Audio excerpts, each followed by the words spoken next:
In silence we whisper low, fearing the power's cruel blow. Chains on our tongues, they bind tight. In the shadows we lose sight. Eyes watching the darkened night. Two ticket rules with all might. Voices tremble, hearts in pain. Freedom feels like distant rain.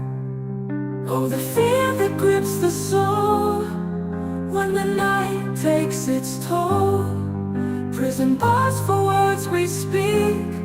Under shadows we grow weak. Hushed cries in the midnight air. Lives caught in the web of despair. Each day a fearful game we play, hiding thoughts we dare not say. Will the dawn break with light, chase away this endless night? Or will shadows take our call and let our spirit fall? Oh, the fear that grips the soul when the night takes its toll. Prison bars for words we speak. Under shadows we grow weak.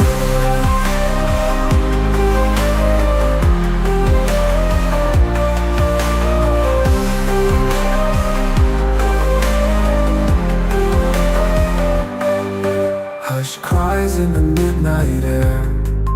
Lives caught in the web of despair. Each day a fearful game we play, hiding thoughts we dare not say.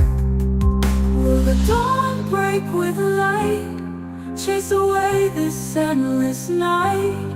Or will shadows take our call and let our spirit fall? Oh, the fear that grips the soul when the night takes its toll. Prison bars for words we speak. Under shadows we grow weak.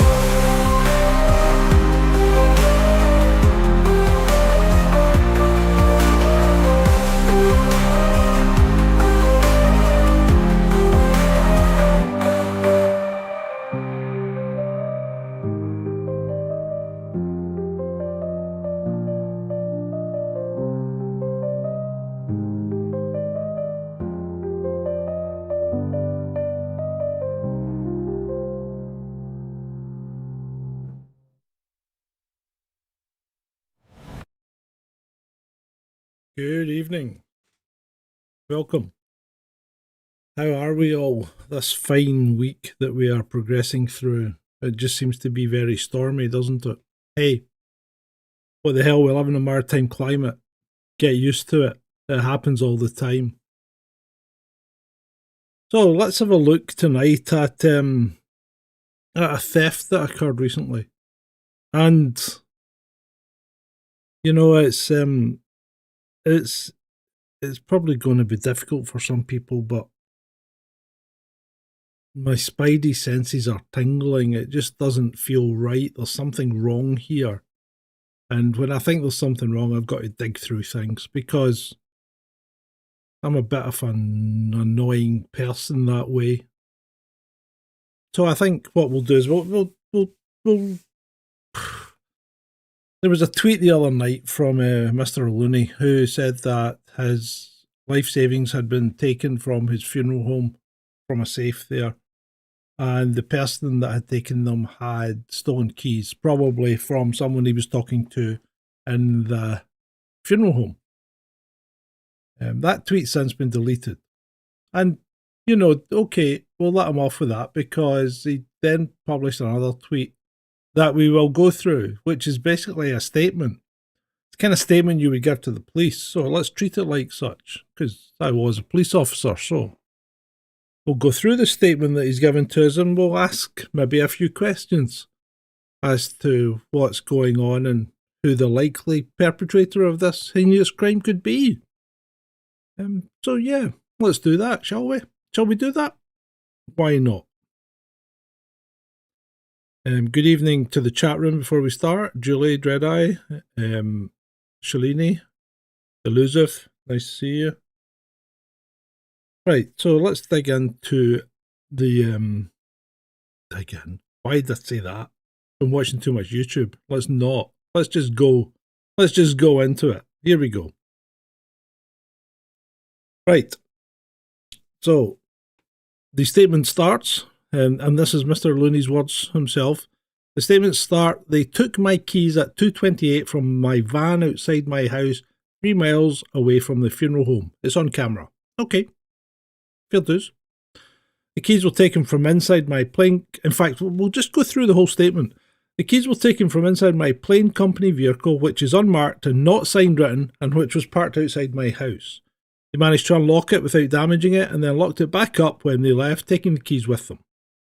The 2 white fellas, no doubt right-wing thieves, then somehow associated the unlabelled keys from a plain van with my funeral home 3 miles away, and then went straight for the safe. A safe no one knew was there. With just their amazing foresight, huh? Never ever told anyone I had a safe. Not anyone. They didn't take anything else from his funeral home, only the safe was targeted and emptied. They left decent laptops and computers, and only took the safe contents.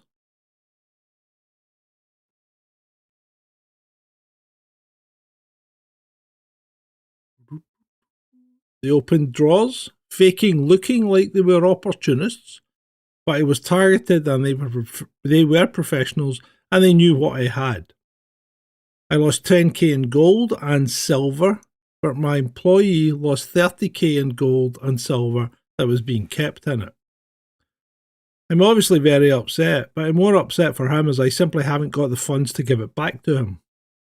That's because I haven't been that mercenary to accumulate that sort of cash. Let me be clear, there will be no GoFundMe. I don't want other people's money. I'd simply like my money back, but the reality is it'll never happen. Lessons haven't been learned, and I've now got to earn at least 30k to give it back to my employees. I don't have to, but I feel responsible and will. The insurance won't cover the safe contents, and I never dreamed I'd get robbed, to be honest.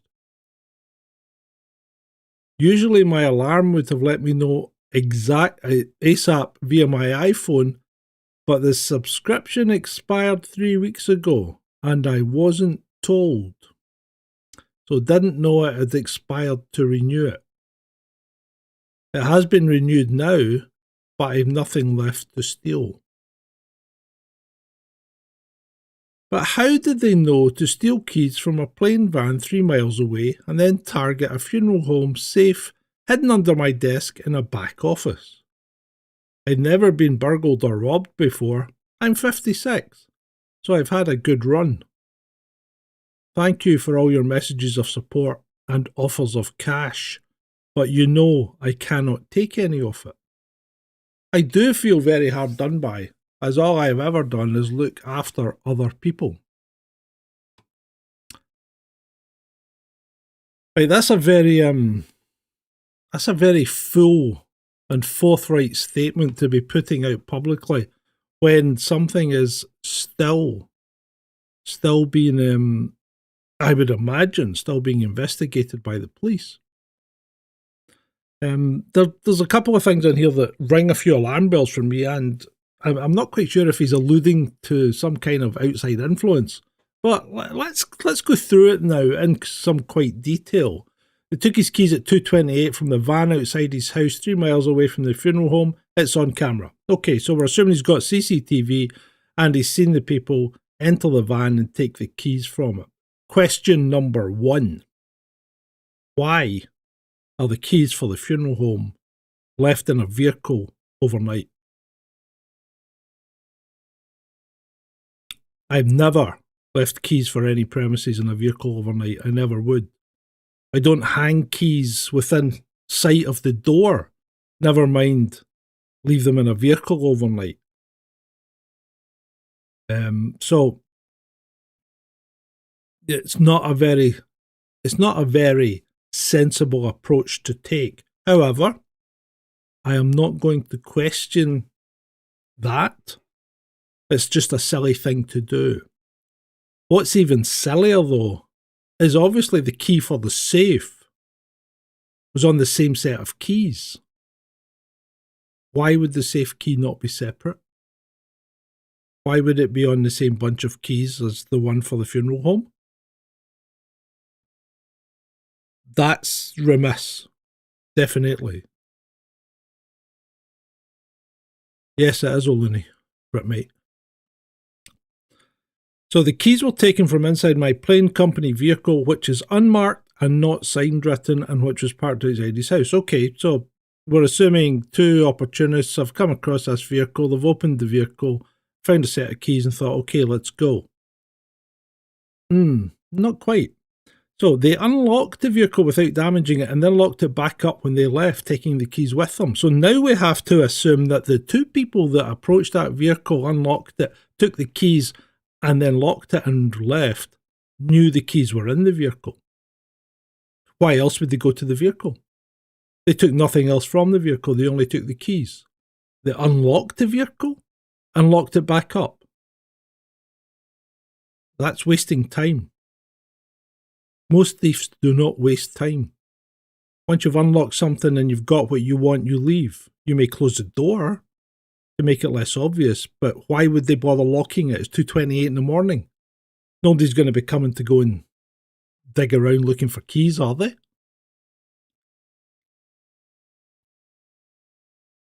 Red flag. The two white fellows, no doubt right-wing thieves. Well, I can't say because you can't see from his CCTV what colour the people are. They appear to be wearing masks. Then somehow associated the unlabelled keys from the plane van with his funeral home 3 miles away and then went straight for the safe. A safe no one knew was there.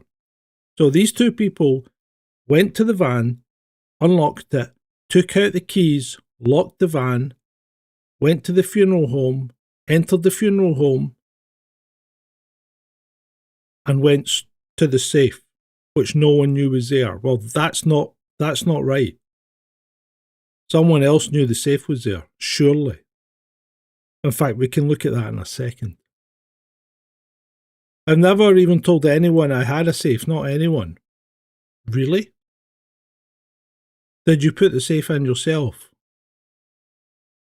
Did you anchor it? Is it a proper safe or is it just one of these things that you get at a hotel? So there's a question there. So no one knew you had a safe. So how did you buy the safe? Did you get someone, a third party, to buy the safe for you? And then get another third party to leave it somewhere where you could go and collect it? Them not knowing you, because if they know you will have a safe. So how did you get a safe without someone knowing you didn't have a safe? There's a flaw there. They didn't take anything else from the funeral home, only the safe was targeted and emptied.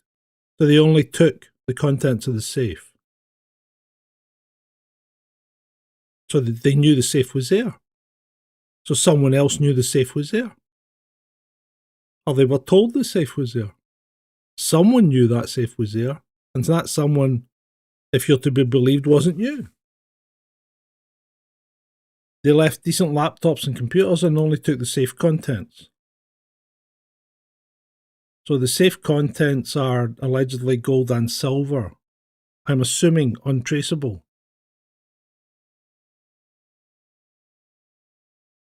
Bear with me as I move this up. They opened drawers, faking looking like they were opportunists, but I was targeted and they were professionals and they knew what I had. Okay, so you've never been robbed or stolen from before, but you know what happens when people rob a house. How? Because you've never been targeted or robbed or experienced a burglary before. So how do you know? How do you know they were professionals? But they knew what you had. If they knew what they had, someone told them. Who knows you had a safe? You lost 10k in gold and silver, but your employee lost 30k in gold and silver that was being kept in it. Did you tell your employee that you had a safe? Or did he just she just give you 30k's worth of gold and silver and say, here, could you keep that for me? But don't tell me where. That sounds unlikely. I'm kind of leaning to believe that your employee knew you had a safe. So that's at least two people now knew you had a safe. Probably also the person or persons that sold it to you, and or the persons that installed it. Now we're getting actually to quite a number of people that might know you have a safe.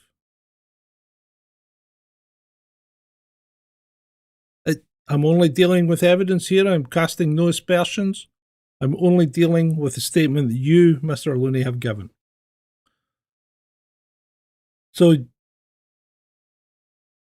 you're very upset for your employee. Indeed, I would be too. And you haven't got the funds to give it back to him. Okay. You haven't been that mercenary to accumulate that sort of cash. Well, to be fair, Mr. Looney, your business hasn't been doing that well, because I've had a look at your accounts on Company's House, and it's not exactly setting the heather on fire, is it? You didn't do too badly 2020, 2021, when one would expect there to be more excess death. Since then, your takings have plummeted, and your assets have reduced dramatically. So you're not making a lot of money, unless your accounts are wrong. And remember, your accounts are public record, as are the addresses on them. I will not publish them. I will not be accused of doxing or anything like that, but it's all public record, as is your home address and the address of your funeral services parlour.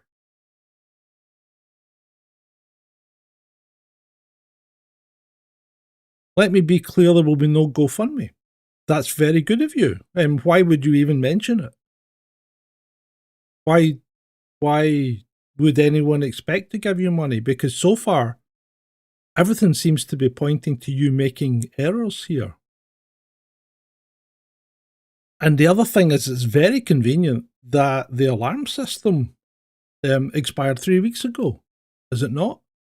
So there was no alarm system in progress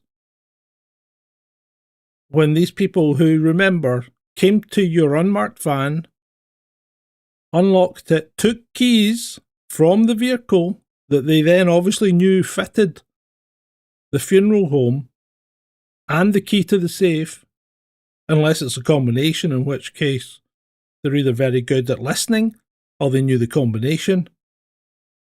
And they knew the safe was there because they really only targeted that and only took the contents from the safe.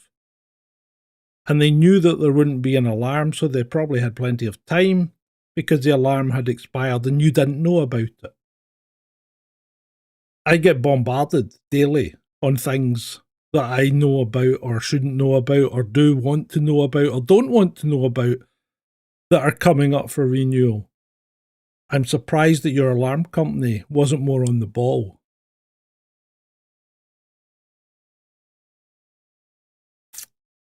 So, you made another tweet today saying that you're very touched by people offering you money, but you won't take it, and you don't want to be taking anyone's money because all you've ever wanted to do is help people, and that is great. That's all very laudable, but this doesn't excuse what's happened here, because this doesn't ring true, Mr. O'Looney. And I mean, I'm just looking at it from a point of view of being a former police officer, and if I was investigating this, I'd be going, I'm going to have to speak to you, your wife, your employee, obviously, where you got the safe, when you got the safe, who installed the safe, the people that run your alarm company and didn't inform you that it was expired. I've got a lot of work to do, because there's a substantial sum of money that's gone missing, £40,000, and your insurance doesn't cover the contents of the safe. Is that because you never told the insurance company you had a safe? And why would you not do that?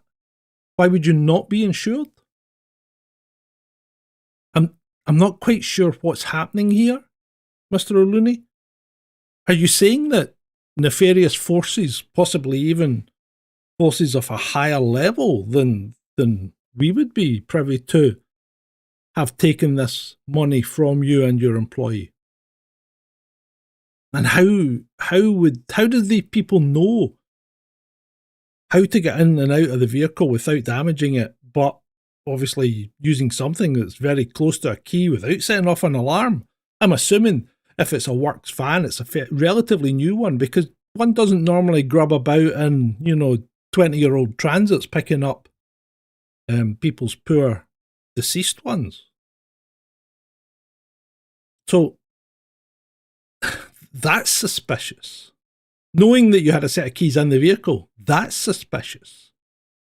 Knowing how to get to the funeral parlour, knowing the alarm wasn't on, knowing you had a safe, these things this doesn't add up at all, Mr. Looney. Somebody knew this, somebody targeted you. And I suspect, maybe in your subconscious, you know who it was. That's how these things most likely pan out. And I hate to tell you that, but normally it's somebody that knows you. And that's how it normally happens. Somebody knows you, somebody wants it, and they take it. Or, and I'm certainly not making this assumption, but what I'm telling you is what happens in a number of these cases that look like this, is that it's what we term in the trade an inside job, and that somebody that is privy to the information and has access to all the methods of entry and knows when and where not to go and when to go, they then commit the crime and make it look as if external forces had done it. And I'm certainly by no means accusing anyone of doing that. What I'm saying is this happens on a number of occasions. Because when you read that statement, whoever did this knows you intimately, knows your habits, knows what you've got, knows where you keep it, and knew that they weren't going to have any issues getting it that night. That's a lot of coincidences. And it gets to the point that I can't think that is a coincidence. So, as I said, there's an awful lot of further investigation needed here. But this stinks. And this stinks big time. So I'll be keeping an eye on this and seeing where it goes. But I really don't like the way that this is leading. And I certainly cannot come to a conclusion because I can't. I don't have access to any of the other evidence that may be there, and I don't have access to the people in order to speak to them. But certainly from the outside, I do not like the way that this is going as an investigation. And what I would be saying to Mr. Looney is, don't leave the country. So, anyway, there we go, people. Sorry if I got too serious there. Did I go all police-like? But, yeah, it stinks. It just stinks. I mean, I looked at it and I thought, this guy, I mean, some people like him, some people don't, but I'm looking at it and I'm thinking, no, this is just, it's just beyond the pale. This doesn't happen. Not like that. And what's in it? What's in it for a government body to steal 10k? Really? Who cares? And the guy's not got any money. He's just admitted he's not got any money, and he doesn't make any money. I mean, you can go on Company's House and you can look up his account yourself. He's not making a lot of money. So, yeah. Yeah, I think it stinks. I think it stinks. So apart from that, I don't know if you like that little dig into that. And I'm not saying that I dislike doing these things, because I think for someone to volunteer so much information as well, that's, why would you tell the world you're telling the world your business here. The whole wide world. Sometimes, the squeaky wheel is the one that needs the most grease. Why? Why would you? I'd be embarrassed if that happened to me. I'd be going, let's not tell anyone about this, and work like a what's your words, Johnny? And work really hard to get the money to pay off the guy whose money you were keeping for him. It's just, and for the money to be untraceable as well, not even notes, which you might even have had a few serial numbers noted down, but to have, I would assume, ingots of, probably these little ingots, but gold and silver, not one buys off the internet or whatever. And why did you decide to keep it yourself? Why didn't you keep it in a bank safe deposit box? And I know I don't like banks, but a safe deposit box, really? It's got to be safer than sitting in a funeral parlour. It's just weird. It's just weird, mate. Really weird. Right, what's the chat thinking of this? So here we go. Let's have a dig through. Right. Why was his keys in his van? Yep, exactly. Brit, mate. Nice to see you, mate. Azzolini. Yep. How did they know it was Azzolini? Yep, exactly. They must have known about the safe. Yep, everything. Employee is prime suspect. Could well be, Ray. Where's beats and tapes? I don't know. Julie was thinking the same the other night. No beats and tapes. The employee knew, obviously. Yeah, one would have thought so. Good questions. Johnny's going full rich deal.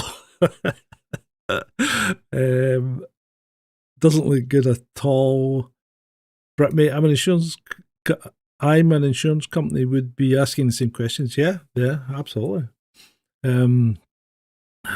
Lock kit. Is that how you get in and out of the van? Without triggering the alarm? With today's keys that I've got codes and things for it, it's really tricky. Really tricky. Not easy. And it's, really tricky. Really tricky. I think getting in and out of the van without having a key or a fob. You're talking someone's got to clone your fob and all that, and yeah, that's easily done, but then you're right into people knew. Somebody knows. Either that or it's an inside. I think it's got to be an inside job. Just shooting the breeze, as if I would just say, you're looking at it, it's an inside job. That's what my gut tells me. My gut tells me it's an inside job. So you've only got 3 people to investigate then, haven't you? Because there's only the employee, his wife, and him. So, but that's just my gut, and that's not how one would approach this. Because one would approach it in a logical and methodical manner. Hi, Amy. Yeah, I'm sure you can get into a few vans without keys, but modern vans are just like cars these days. It is fishy. What could he not know? Is blah blah about his alarm. Yeah, you see that again. That's really handy. You remember during the TV times? Yep. Julie, glad I did it. His income started dropping after, probably 2020 was the highest point, and then it started going downhill after that. He didn't. The last 3 years have probably been worse than his first year. So, yeah.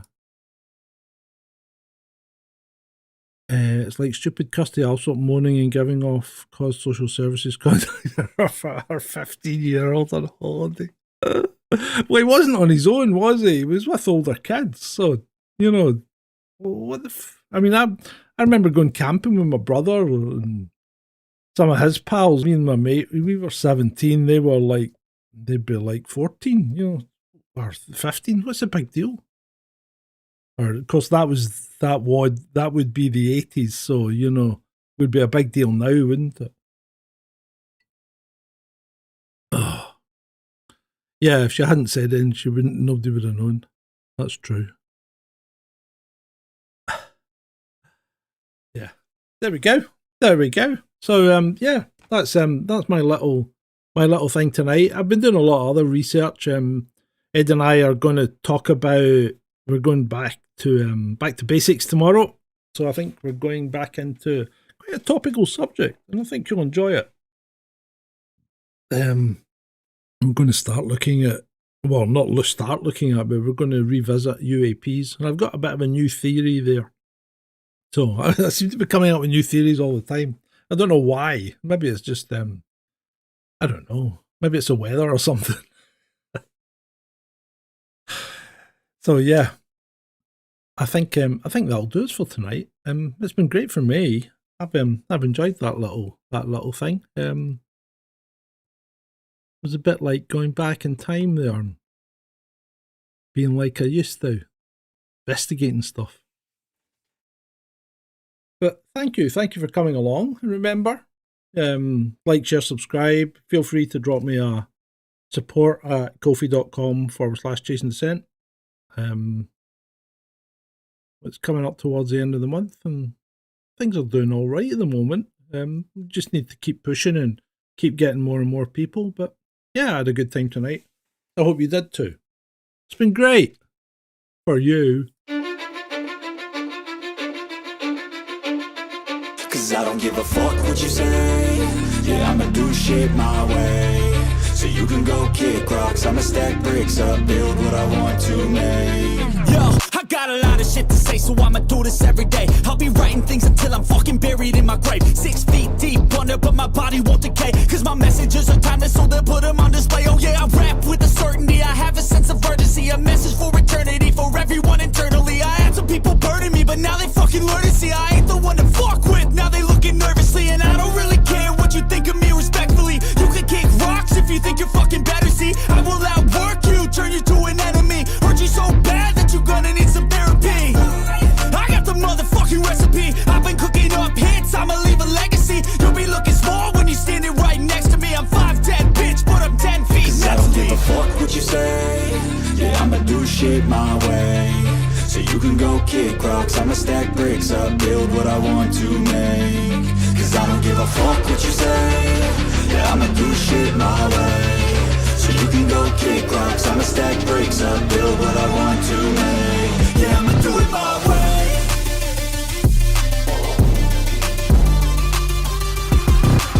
I can't contain it, I'm coming out with a statement. You really changed, man, all your music and arrangement. You don't know shit, shut your mouth, you can save it. I'm the same dude that got his come up from the basement. 100 songs, 100 weeks, didn't change it. Experiments, development, intelligence, and patience. I'll do it all again, cause I never feel complacent. Let's keep the good vibes, positivity's contagious. I'm never looking back, cause I made a life that's passionate.